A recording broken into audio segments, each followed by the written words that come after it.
Hey everybody, this is Lee Strauss with Element 115 and Spaced Out Radios. You've probably heard before many times, right? But today, guess what today is? It's freaking Friday. Welcome everybody to the show. Oh my gosh, I'm so glad it's Friday. This week has been a long one. And, you know, I am so happy that you all are here watching the show and jumping on in. And welcome everybody. So guess what? We're going to start going down the list and welcoming people in just a couple minutes early. We got Kitty Quack Whack in first position tonight. Oh my gosh, she was on early and I said hello. When I see, usually what happens is I'll come home from work and I'll turn the computer on and then, you know, start to welcome people if they show up early. Sometimes I hang around my computer. Sometimes I go into the kitchen right away and start making food like I did tonight. But if you guys ever want to jump in early and just shoot the, you know what? I'm here. So Frankie B, welcome to the show. We got Nikki Jacobs in the house, of course, from Washington State. Tim James from right across the border in Canada, not too far away. Actually, I could drive to your house tonight and I don't know what I would do, but you know, it could happen. Anyway, so who else do we got here? We got Deidre C. Welcome, Deidre C. And we got Area 51. Thank you for showing up tonight. He is a previous winner of the swag from SOR, you know, so we want to congratulate him on that, of course. Who else do we got here tonight? We have got Cosmic Joe Chronicles. Welcome tonight. Glad you're here. Glad you came on in. And who else is jumping in on us? We got Jennifer. Is this the most amazing Jen ever jumping on in with us? Okay, we've got Capped Crod. Welcome. Let's see. No Jax tonight, guys. It's just me. Jax has got a serious migraine going right now, and I feel bad for her because I do suffer from those myself. And when you have a serious migraine going, you don't want light, you don't want sound, you just want a dark room, a cold cloth over your eyes, and maybe some pills to get you through it. I'm telling you, they're bad. Tim Mothman, thank you for joining us, sir. I will be seeing you. Yes, Jen. And Mel, WD40, welcome. I already said the most amazing Jen. Welcome. Let's see. Who else we got? Going down the list here.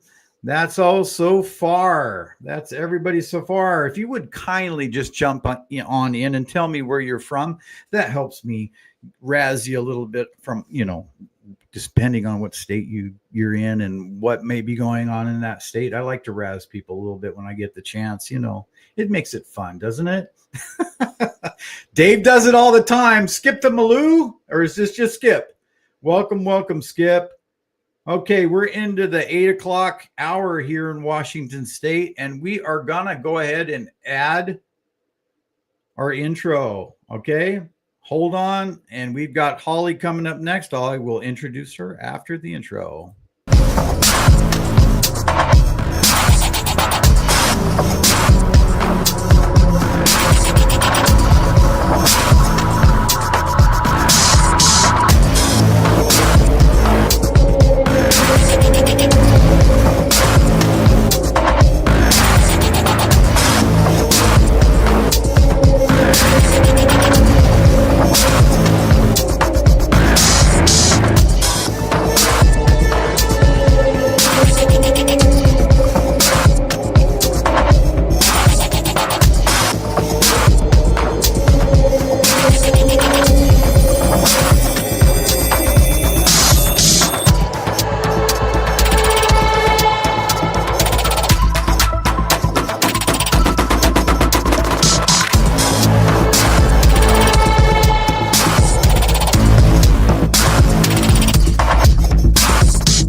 I know I've got to mess with that just a little bit. I got to tweak and kind of turn down the sound at the very end. I will do that. I promise. I promise I will.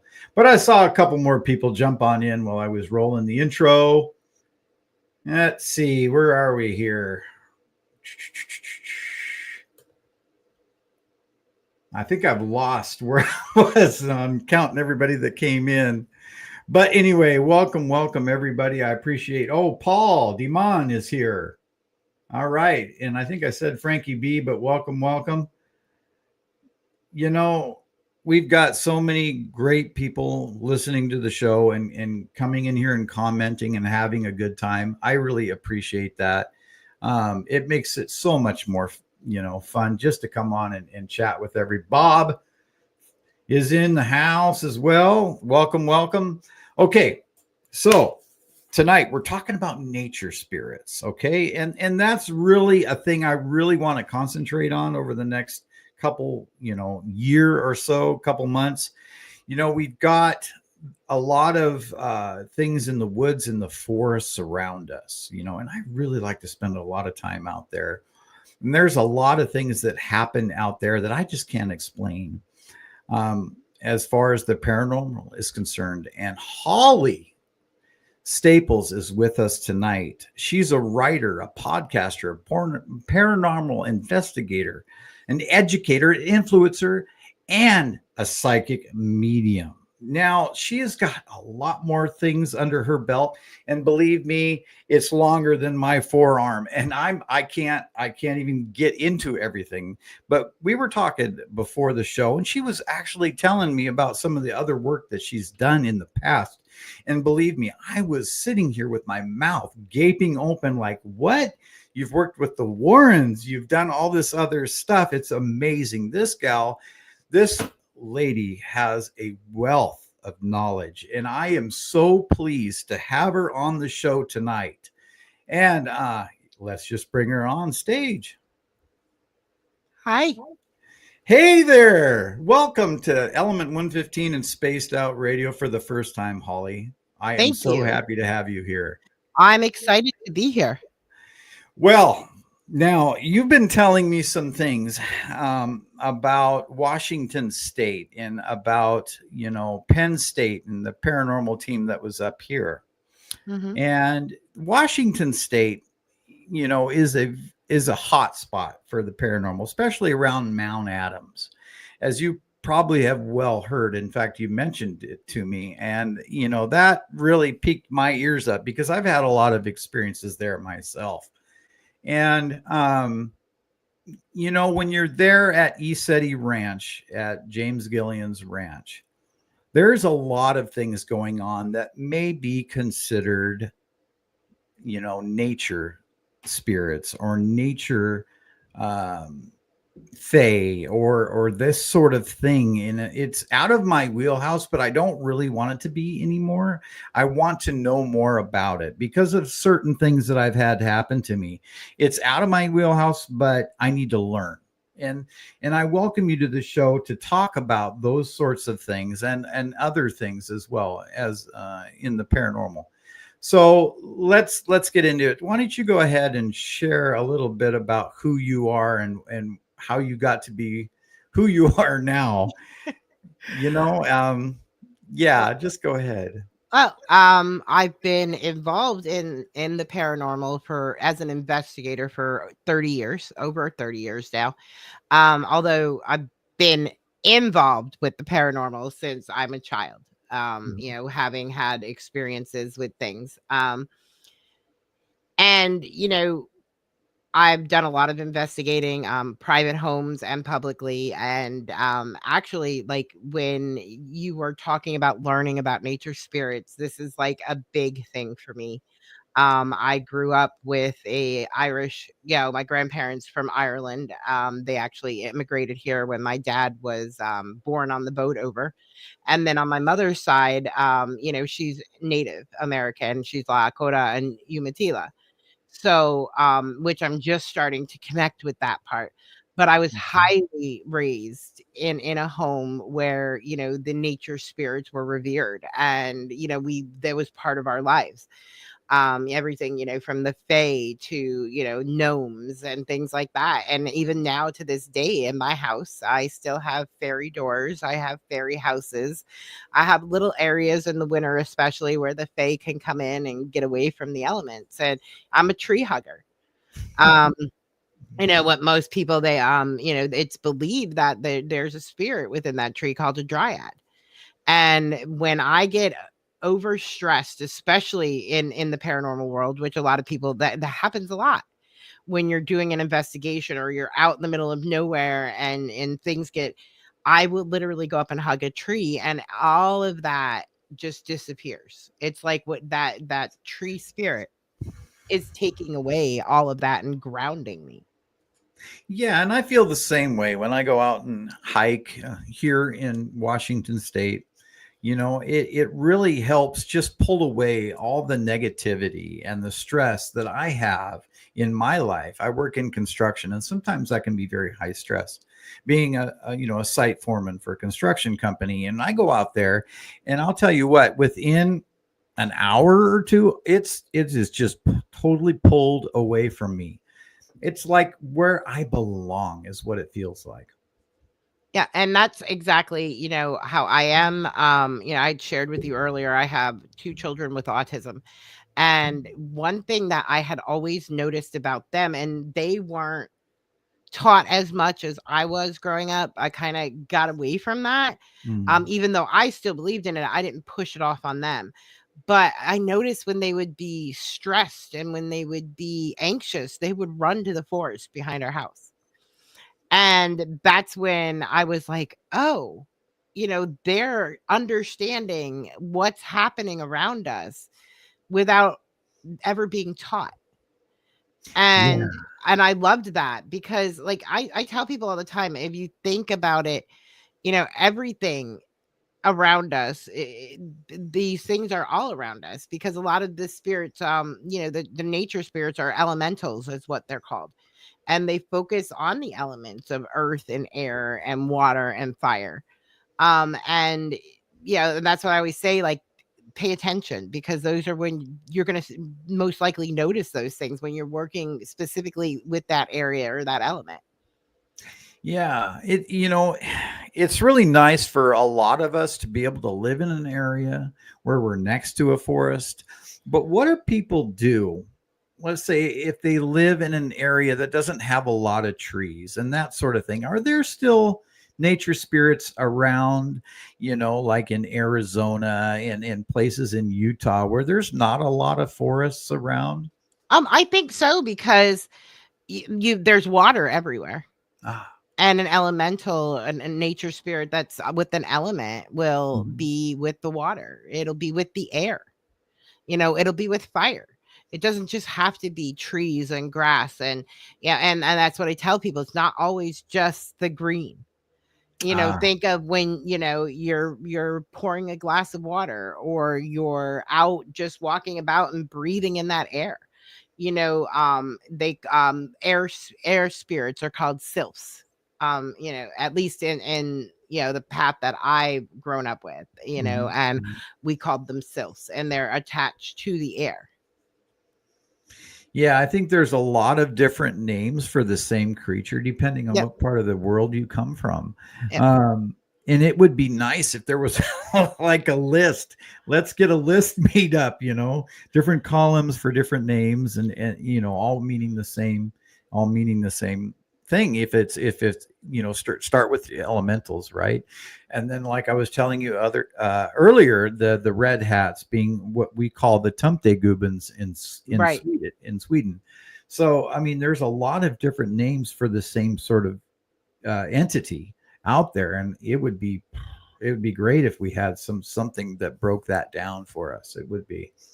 And I haven't come across it yet, but I am sure that there's someone out there somewhere trying to do this, like especially the age, of the internet.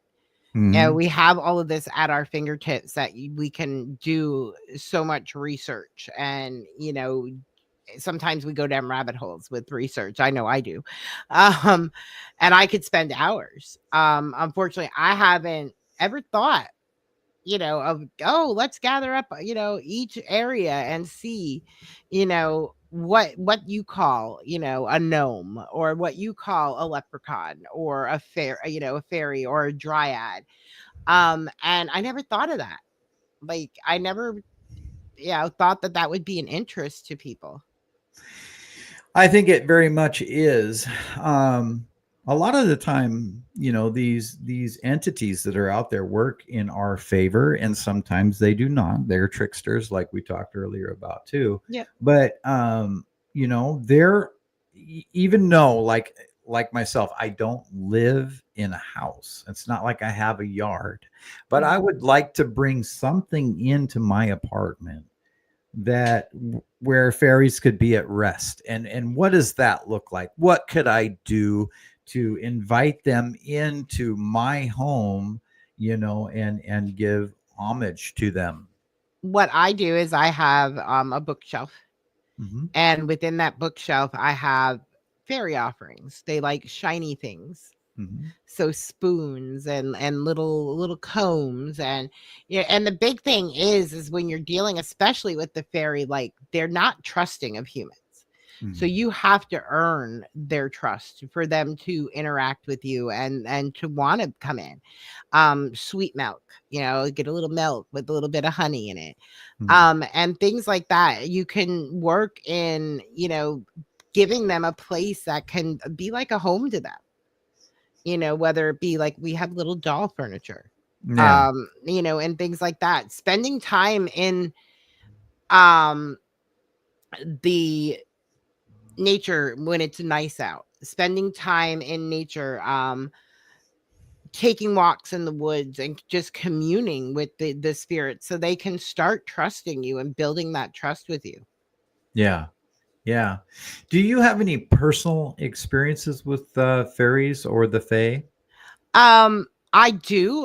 Like, it's something that has been very much a part of my life for a very long time. I'm always communing with the fae. I leave them offerings all summer long out in, my yard. I, put them around my garden, and it's like people laugh because one year where we live, we're like around a lot of Amish, and Hmm. everybody's tomatoes were blighted that year, Hmm.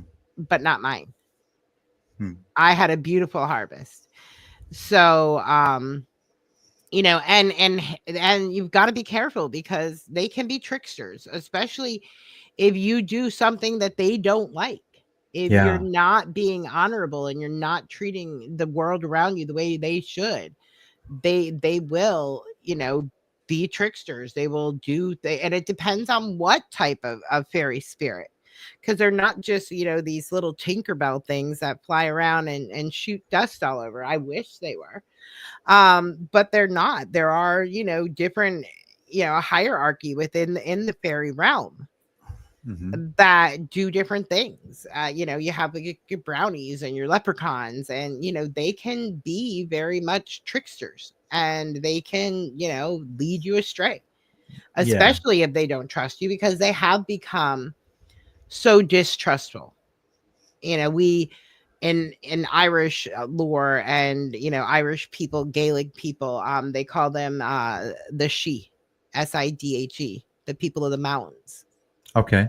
And that's the lore that goes along with them, that they, it's not like, what you see on TV, but these are actually little, pieces of, grass, and they belong to that environment. Yeah. I'll tell a quick story, and I've told this on one of my shorts. And you may be able to shed some light on what may have happened to me. I haven't told this story in this platform before, and it's really quick here. One day I was hiking up a ravine, and the sun was just coming up. It was early in the morning, and the sun peeked over the top of the mountains and was warming up all the trees that were around me and the bushes, and you can feel the heat from the bushes and the trees as the sun was reflecting off of them, and it gave off this most wonderful smell. If anybody's hiked in the Pacific Northwest, they should know what I'm talking about when things start to bloom.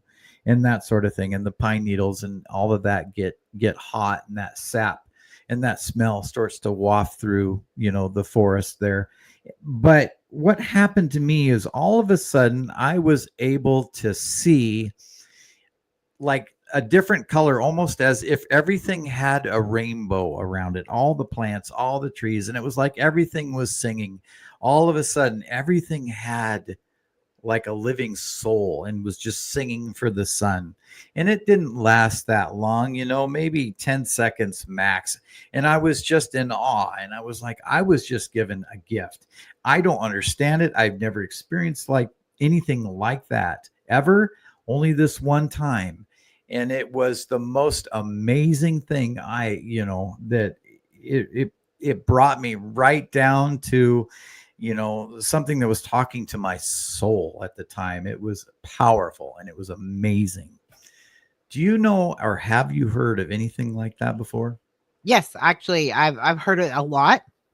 The belief is that the people of the she, the fairy people, that they don't actually inhabit our plane, Yeah. but on another plane. And every once in a while, we exist, side by side. Oh. And every once in a while, we're given a glimpse into, because that's why they say a lot of times the fae will trick you and they will take you back. And Mhm. then you can't come, there's a lot of stories of that. But every Right. once in a while, we're given a glimpse into that Mhm. other side. And it can be astonishing and beautiful, because there they are revering Yeah. everything around them, because they're attached to all of those elements and all of Mhm. that earth around them, and they bring even more beauty to it. Yeah. Yeah, I can definitely understand that. Like it was just like I was given a glimpse of something, yeah, another reality that's all around us that we just don't see normally. And I think that's part of what pulls me into it now, as I think of back on what happened to me and where I want to go in the future and what I want to learn about and what I would like to talk about more in the future is that the Fae and how that interconnects with our reality. You know, um, it's just beyond sight, but it's there. It's Hmm. constantly there, and we just have to, I believe we just have to, try to be as thankful for what we have and be thankful for the things that are around us. And I think maybe that'll help with reconnecting Oh, myself. definitely. Yeah. And Yeah. they say, like, meditating and visualization, in those peaceful spots in nature, just becoming one with everything around you. And a lot of people, like myself, like, I know, I for one, I work with flower essences and I work with herbs Mhm. and the plant medicines, because I feel that gives me another level of connection. These are the gifts that they're giving us, and learning how to create the medicines and create the oils and the essences, and altars, like plant altars, like creating an altar with different forms of plants and crystals and statues and herbs. And it's not an altar like you would think of in a church, but an altar of nature. Yeah. And just giving reverence to the land around us. And I do a lot of studying of folklore, not just mythology, but plant folklore, Mm. the lores that come along with the plants, because each plant has its own story. Yeah, I agree with that. Each plant might have its own spirit of Mm. sorts. Well, yeah, and that's where, like, especially like with trees, Mhm. you have your dryads, which are, the tree spirits, and naiads, which are spirits in water, Mhm. and mountains and rocky places. I believe it's or reeds. I can never pronounce that one correct. But and they each have their own specific, you know plan, or thing that they're attached to. And then Yeah. when you go further into the elements, that's where you deal with things like gnomes with the earth, Yeah. and undines are water protectors, and sylphs are in the air, and then salamanders are fire. Okay. And so like I'm a big one. I'm very much, I'm a salamander person. I'm a fire sign. Okay. So but I do, and I love that time of year when, because I that's when I feel most connected to that element, is when I can see the salamanders and such around. Interesting. Interesting. So are you saying that because, of what sign we might be more connected during that time of year to these elementals? I think, like, depending upon whether you're an air, water, those could be elementals that you're attracted to. What's really funny is I'm a fire sign, but I'm also very much, attracted to water. And they're Okay. supposed to be polar opposites, Yeah. Yeah. but like I feel a huge connection to everything around me, like if I'm, putting my feet in water. Hmm. But yeah, at the same time, I could sit and stare at a flame Hmm. for hours, and Yeah. it tells me a story. Hmm. So it's like I have that multi connection, but there's some people that are solely connected to the elements of their elementals of their own signs, Gotcha. whether they fall in the zodiac. And but then there's others that connect with all of them. Hmm. So I think it's a lot about, where you're at in your journey and what connections you feel to things at that particular time. Okay. So in your dealings with the Fae, is there a specific time when you actually physically saw something appear? I I think I've seen them many times. I've never seen them straight on. Mm. It's usually out of the corner of your eye, Mhm. and they move things. And but I believe, like, one time I actually saw, and it looked like a stick bug almost to me. It didn't have wings or anything like that. It was just this little thing that was on a leaf, and it looked like a stick bug. And but there was just something about it that I knew it was more than a bug. Yeah, It was like an unspoken communication. right. Yeah, and I think people understand that when they see something out of the norm. Sometimes there's something that switches on, that you can tell that it's just a little bit different It's and not. more than what it appears to be. Yeah, I get that. And yeah. And I And I think people. had that experience with a dryad. Okay. We were on an investigation, and it was a pretty rough one. Mhm. And I was getting extremely overwhelmed with the amount of information that I was getting. And I literally went out, and there wasn't many trees around, but I found the one tree. And I literally, like, was over there hugging it, and I could feel it wrapping its arms around me Mm. and hugging me back. So you were able to gain some sort of solace or some protection or something from the tree Right. It in was the like a extent. mother's hug, like that hug you get from your mom when you're upset. And that was like, it was the first and only time I've ever experienced that. It was like an exchange of energies almost. Hmm. So maybe the tree needed something as well as you needed something at that moment in time. Yeah. I never looked at it that way, but I just remembered it so profoundly Yeah. because I had never experienced it before, and I never experienced it again. It was Okay. just that one particular time where I was beyond my wits, and literally, boom, I felt so much better. And it was like my mom giving me a hug. That's really cool. That's awesome. Um, I that's one reason a lot of us go out into the woods, is because we want a distraction from what is going on. We want all of that stress to leave us, right? So we go out into these places to hopefully, de-stress and to decouple from our reality just for a little bit. It always helps. It always helps me. So I mean, what you're talking about makes perfect sense to me.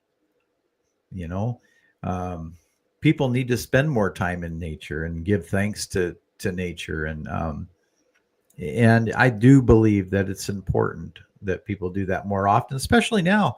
We're all sitting in front of our phones, we're all sitting on the computer, we're all watching TV, we're all having stressful days at work, you know. It's a good thing to get out into nature and reconnect. Yeah, this time of the year is hard for me because For I don't everybody. yeah, I don't feel like everything I always say that it's like everything's asleep. Yeah. And I know like there's a reason why I live in the middle of nowhere. Like we do, like literally, like I can watch horses and buggies at times going by my house. We're a very quiet area and forest everywhere and fields. But I know when I go out and that springtime comes around and I see my daffodils coming up, it just fills me with so much energy because I can feel everything Hmm. coming back and Yeah. the spirits waking back up again. Yeah. Yeah. You mentioned to me about fairy doors just briefly. Do Yes. you have any of those in your yard? I did. We had a very nice size one. Unfortunately, I went away one weekend and I came home and the tree that my fairy door was on had been cut down. What? So, yeah. So, No. yeah. So I cried a little bit. And, I understood it had to come down. It was on its last life. It was, and it had some type of a bug in it. Oh. And it was a beautiful oak tree. And, I spent a lot of time hugging that Yeah. when my kids were growing up. And but now I'm actually moving it up into the forest behind our house because I found a tree there that I feel is worthy of it. Okay. So if you were out in the woods and you were to look for a fairy door, what would that look like for people that don't know? Well, a man-made fairy door or an actual fairy door? An actual fairy door. Well, a lot of times they're knots and trees. The big thing that we were always taught is circles of mushrooms. Ah, the Um, mycelium. yeah, because now I always get in trouble because I'm trying so hard to get to the other side because I see that circle of mushrooms and I will jump in it. And we were always told, like my cousin who still lives in Ireland, we were on a Skype call, and I'm like, "Oh, look." I'm like, "Look, it's a fairy fort." And he's like, "Don't you dare jump into it." And I did. I'm always like, I'm always trying. I'm Yeah. begging them, like, "Come take me," Yeah. Right. And so, I'm that first person to jump. And like there's fairy forts, that is what they call them, the circle of mushrooms. And it's believed to be, or you can be in the forest and Mhm. another what they would call door. You're in the middle of the forest and all of a sudden you walk in to a clearing where there's nothing. And it's just, grass or whatever. And a lot of people, a lot of beliefs is that those are also, fairy portals or doors. Yeah. Have you ever had any kind of, when you're out there doing your research, have you ever had any missing time or felt like you just needed to go to sleep in the forest, or any strange happenings out there that you might be able to contribute to the Fae? I don't know if it would be like, and I was just actually, we were just having a conversation about this. My youngest daughter was with me. We were in Gettysburg Hmm. during the pandemic, and it was a great time to go there because nobody was there. Yeah. And we were out in the peach orchard in Gettysburg, and all of a sudden it was me, a friend of mine, her two children, and my daughter.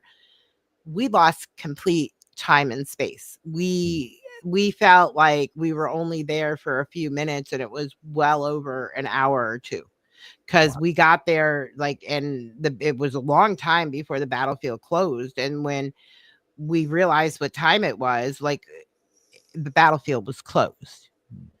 And I don't know what to attribute that to. I had never experienced anything that profound where I lost that much time. And we tried to recreate it because we were just there again in September. And same conditions, same type of weather, we went and nothing. We didn't have that experience.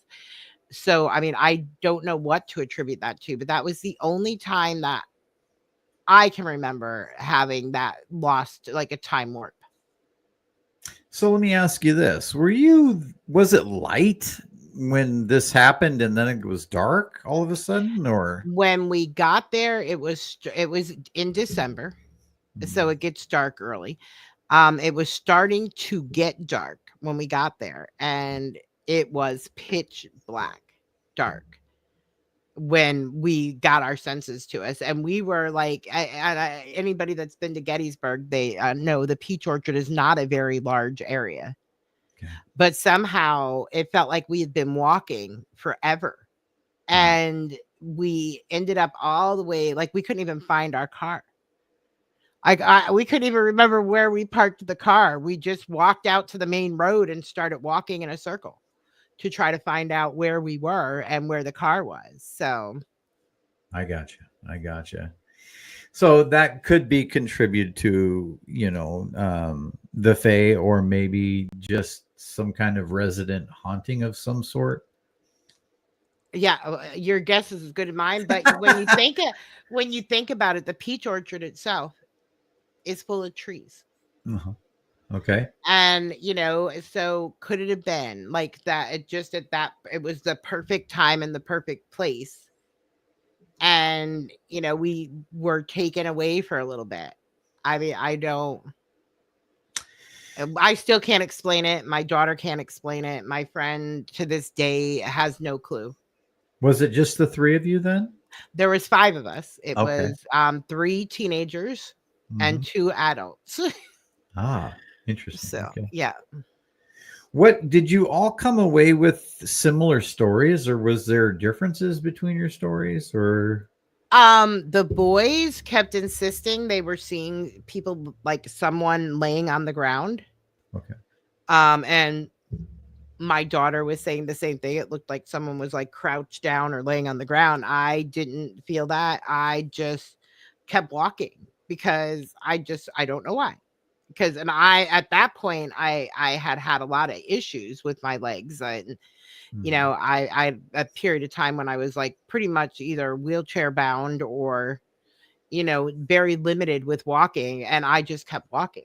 And then when we came back from wherever we were, I was like in tears, crying, thinking, how did I walk this far when I can't? Yeah. I'm literally in a mobility scooter, and where's my car? And I wasn't like I had a small car. I had a big Ford Flex. Yeah. So you Yeah. can't just misplace a car that big. Right. It sounds like an amazing story. You guys probably ought to think about getting a regression done, because that, with 5 of you experiencing this missing time, that's pretty amazing. Yeah. Yeah, it was insane because I couldn't believe it. Like the kids were even like the same thing. They were like, it wasn't this dark just a couple minutes ago. Yeah. Yeah. And then we looked at our clock, my phone, and it was like, well past the time the battlefield would be closing. Interesting. Now, did they close gates, or you're not able to get out? No, no. The certain areas like where the visitor center and stuff is gated, but for the most part, the whole town of Gettysburg is the battlefield. Okay. So you can go anywhere. There literally are their streets. There are people that live on these streets, and especially the peach orchard is on one of the main roads, Taneytown Road. So you literally, that's one of the main, because that's how we figured out, we got out to the main road and we seen the traffic, and I'm like, where's my car? Yeah, that's a little bit nerve-wracking. Yeah. And it is freaky when it happens. And, like I said, we've tried to recreate it and haven't been able to yet. Interesting. Okay, so with the Fae and the Native American lore, are there similarities between, or is there something that between Native Americans and, let's say, the European I think there belief? is. It's just like you had said earlier, they're called different things. Okay. And when you look at a lot of, I don't know a ton about, because I'm just learning. Hmm. But you look at a lot of the lore, at least on Lakota, is very much tied to animals.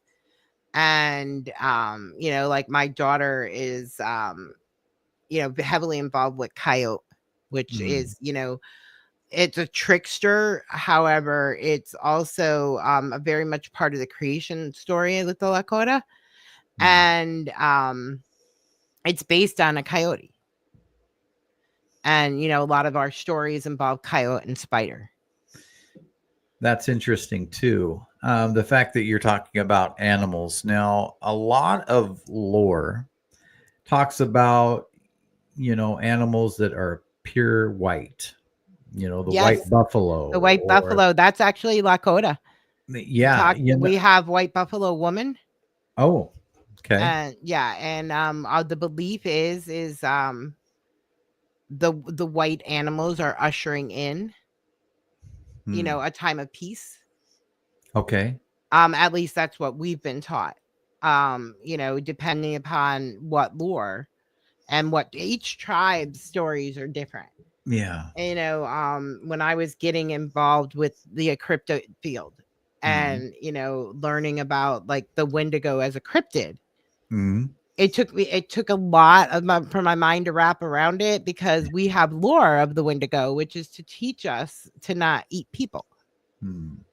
And so, so it takes a little bit for your mind to wrap around, like, well, when you think about, um, this lore, it came from somewhere. And the stories came from somewhere. But yeah, and the white animals have always been, a symbol of ushering something in, Or especially the white buffalo. a purity type Yeah. thing. And and I think too, when I look back like at the Swedish, lore as well, the white stag, I think that would Mhm. be similar, Yep. in fact, to a white buffalo, or to, you Any know white animal to Mhm. indigenous people is considered sacred. I know we have down here have had sightings of a white buck. And every time I see people message and I'm like, please don't tell anyone where it is, because this area is all about hunting. Oh And yeah. they're going to go get it because it's something different that Mhm. these people want to add to their trophy cases. And yeah, so I mean, I'm always like, don't tell them where you saw it. Let it go, let it be a piece. So what's the mythology behind that, though? When someone sees a white animal like that, is that a sign of good luck? A lot of tribes believe it is, and they Hmm. believe it's equally as bad if you Oh, harm it. oh, if you harm it. Yes, if you harm it, it's believed to be equally as bad. That's interesting too. Yeah, you definitely wouldn't want to harm something like that. One time I was driving to work and I saw a white owl swoop down in front of my vehicle, and I was like, "Wow, wait a minute, what's that mean?" My Right? first thought goes, "What is that, and what does it mean? Yeah, What's the see, sign?" and with me, my first thought goes to Hedwig, Harry Potter. Oh, Harry Potter, that's hilarious. Yeah, I hear white owl, and that's where my brain goes. But yeah, I mean, I don't think I've ever seen a pure white owl. Hmm. I've only ever seen an owl once. Really? Yeah. Huh. Well, that surprises me too. I correlate owls with the Fae as well. For some reason, in my mind, they seem very supernatural to me, Mhm. wise. Yeah, oh yeah, definitely. Like that's what, like, they're a huge symbol of. Now, I've actually had more experiences with bats Mm, than I have owls, and it could just be where I live too, yeah. our area. is, more prone to that. I mean, I have bats in my attic, so And you would consider, being around a bat or having a bat in your house would you consider that like a sign of the fae being around? I think it adds to that whole animal spirit, the nature spirits that, they feel like they're welcomed. Hmm. I don't I don't see where it's a bad thing. Like, I don't freak out unless they come down in the house. And then I run around and scream and stand on the yeah. I don't want them in my living area, but, Right. I don't bother them where they're at. Yeah. Most people consider brownies in your home to be something that would take your sock or your Well, bobby pin or whatever what and hide it away. what we were always taught are, the brownies are like house cleaners. They're Mm. household fairies. They clean, they wash, they milk cows, they do good things, but don't leave them money. Don't try to pay them because they look at that as an insult.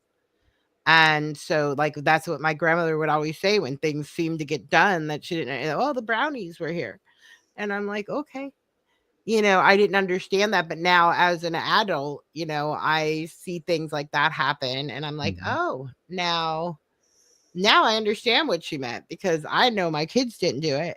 I know my husband didn't do it, and I know I didn't do it. So the only other option are the dogs or the brownies, and my Gotcha. dogs are too lazy."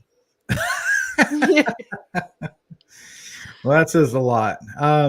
Just thinking in my mind, there have been stories in the past I've heard of people, going through a house and doing a remodel of a home or whatever, and ripping up a floorboard and finding a cache of stuff hidden under their floorboard from all, that would have been from all over the house from different time periods and Mhm. that sort of thing. And that always made me think, is there, like the old cartoon. I can't remember what it's called now, but somebody I'm sure in chat will throw it up there. Of the brownies taking all these different things and hiding them away somewhere underneath the floorboards. Well, And and we were always told that was the leprechauns. oh, The leprechauns were the thieves, is what my grandmother would tell us. huh. The leprechauns will steal your things, is what she always told us. So, and that just goes to show how there are different, you know, ways that people associate with different creatures and different spirits. Yeah, yeah. So how would you make your house inviting to a good fae spirit?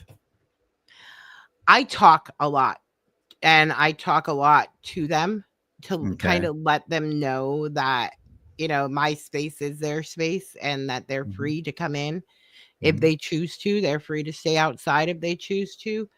But we want them to know that, that they're very welcome to mhm. us. And for one, I always think in the winter, it's so cold outside. Yeah, Do I know definitely. if they're cold? I don't. But to me, it just makes me feel better saying, come in and share this space with us, and I'll warm up milk for them and I'll, leave little trinkets around for them to make them feel at home. One thing I've always thought about with them is shells. If you go to the beach, Hmm. look for, a handful of shells and just bring them back. And you can put them in the forest, around a mossy tree or whatever, just like gifts Hmm. for the fae, right? Because it's out of the normal. You're bringing something that's, 50, 60 miles away into the forest for them. And they're I've, going to be inquisitive. yeah, exactly. Not only inquisitive, it's like a gift. You're giving something to the forest or to the fae, or maybe even Sasquatch could be part of the fae. That something that I often wondered if that's the case. But bringing shells into the forest is, I would think, would be like an offering or a gift. Oh yeah, I agree. Like I always leave things behind whenever I'm foraging. Hmm. I always thank Hmm. everything around me for, and I never take more than what I need. Hmm. We have a specific flower that I use, and it's not even really a flower. I don't know what you would call it. Indigenous people call it a ghost pipe. And they only come up at a certain time of the year, and it's very hard to find them. And you can cause complete decimation if you take too much. And it's something that I use for anxiety. Okay. And I make a tincture with it. So I always go in and I thank, the earth. I thank the creatures, the spirits, and everything around. And I explain to them what I'm doing. And then I always leave something behind for them. To give them like an offering to say, hey, Mm-hmm. thank you for letting me come into your space. Thank you for sharing some of your plant with me. And Yeah. now this is for you. Uh, And I try to make it something that I know that's going to degrade at some point and give energy back to them. that's definitely a good thing. You wouldn't want to bring, something that would harm, the earth or the area. Definitely plastics or anything like that. Yeah. Right. Yeah. So, I do a lot. As a Lakota, we have our, medicines. Mm-hmm. So I always have my medicine bag with me. So I may leave an offering of some, prairie sage. I may leave, some cedar. I may leave tobacco. It's whatever I feel like needs to be left at that time. And that's something you just get a feeling about when you're out there. It's like, it's in your intuition. Yeah. I always tell people to listen, because Yeah. their intuition will never guide them wrong. Right. That's interesting. Do you happen to have that medicine bag near you there? No, I don't, unfortunately. It's out. It's actually in my paranormal bag. Uh-huh. Gotcha. So yeah, Gotcha. because I was actually, the last time I had it with me, I'm getting ready to do an investigation. And so I've been packing my bag so I don't forget things. Yeah. That's always good to have all your stuff in one Well, area. and just so you know, my medicine bag, and Yeah. you'll get a kick out of this. It's a makeup case, and it says everything is better with glitter. That's fantastic. Yeah, and so yeah, it's whatever you make it. And my kids happen to find that, and I'm like, "Oh," and it perfectly fits. My sage, it fits, all of my medicines fit right in it. And it doesn't have to be anything fancy. I have a medicine pouch that my grandmother had made me when I was little, and unfortunately it's being repaired right now because the string broke on it. And but that I carry with me a lot. I usually always wear that, especially when I'm out and about, because Yeah. I don't even know what's in it. It's never been opened by me. I mean, that's something your grandmother made. Yeah. That's awesome. That's awesome. Full of good things, I imagine. Maybe even, a little bit of crystal and a little bit of sage Yeah. and I have no idea. It was made for me. Oh my goodness, 40 years ago. wow. And that's why it got to the point where it has been, the cord on it has been Yeah. so stretched, and my cousin is repairing it for me. Nice. Nice. So, so you were talking about working with Penn State. Yes. And how long ago was that? I left the group that I was with there probably 3 or 4 years ago now. Okay. But the group had actually left Penn State and gone out on their own when they all graduated from college. Yeah. So we ended up no longer being like out at State College, but actually in I believe North Carolina, South Carolina for some time. See, I used to watch Penn State Paranormal a lot when it first came out. In fact, that was probably the first ghost hunting show that I was even interested in. And I think mostly because they did deal with nature spirits, but they also dealt with a lot of other things as well, like, It was haunted homes and, it was what was nice about the society is yeah, is that it wasn't just about one thing. They focused on multiple aspects um of the paranormal. And then that's what was great about it, because the people were from all different backgrounds. Yeah. It wasn't, a religious based society at all. It was very much a science and paranormal society. Right. Right. And I'm trying to remember the name of that guy that got the guy that ran it or headed. Ryan. Yeah. So Yeah. he got into drugs, and unfortunately, I mean, Yeah. gosh, he was And great in the show. and I think in our field, I'm a recovering addict. Now, my addiction happened years and years ago, but I think in this field there are certain things that you deal with that open you up to that. You're probably right about that. Things might weaken you down so that you start getting into stuff that maybe you shouldn't, alcoholism or drugs or whatever, because you're dealing with a lot of stress, and that stress, I imagine, would go home with a lot of people as well, Mhm. unfortunately. um, Even though it seemed like they tried really hard to leave everything where it was. Right, and I think I'm just learning now about not only not leaving things behind, but also not leaving a piece of me behind. It was actually someone that I had talked to the other day that reminded me about that, and I was sitting there thinking, I'm like, oh man, I never thought about leaving pieces of me behind. I'm very, very inquisitive. So I Hmm. guarantee you there are pieces of me spread all the way from Pennsylvania to Iowa.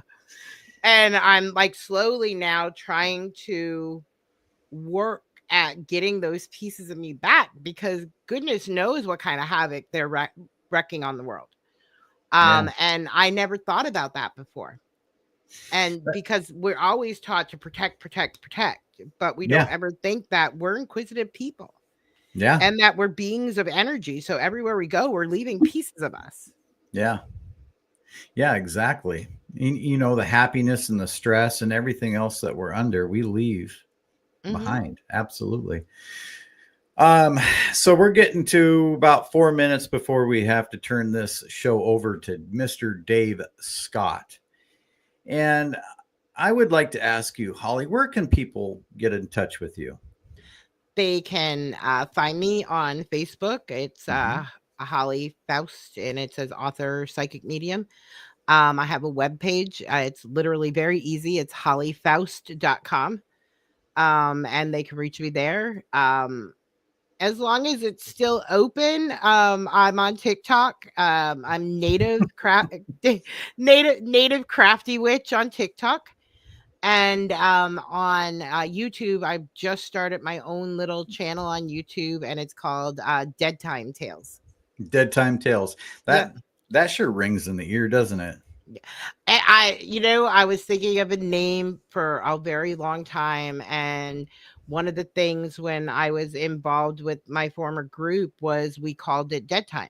Hmm. And Hmm. they're like, "Why don't you call it Dead Time Tales?" And I'm like, "Oh, that would be, very interesting." And so that's just, my little that's my little venturing out into trying to educate and bring light into people's lives, and talk about things that you don't normally talk about. A lot of our focus lately is on regression, Hmm. and focusing on paranormal therapy, Yeah. helping, because people think, oh yeah, people that are haunted need therapy, but they don't think about the investigators that need help. Like I was telling you earlier, the last, couple of weeks, we have been losing a ton of investigators, and it's getting scary. Yeah. I know that Chip Coffey was recently in the hospital too. Yeah, I I had saw seen that. that. I had seen that he was ill.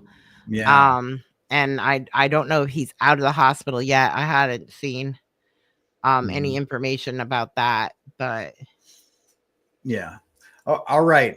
You know what? You've been a fantastic guest, and I'd like to get you back on with Jackie Harmon talking about autism and the psychic abilities of people with autism, because I think that would be a fantastic show. I would And love to. yeah, she would clue right into that. In fact, I'll get a hold of her and I'll tell her that we need to get you guys together to do an interview just on that alone.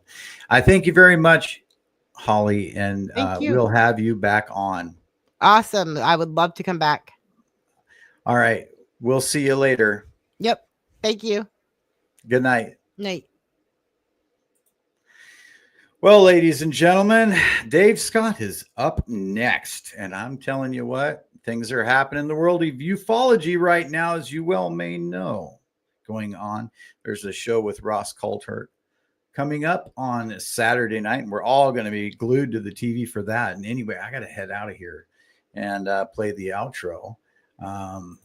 And Dave is coming on, so we don't want to miss that. Anyway, see you all later.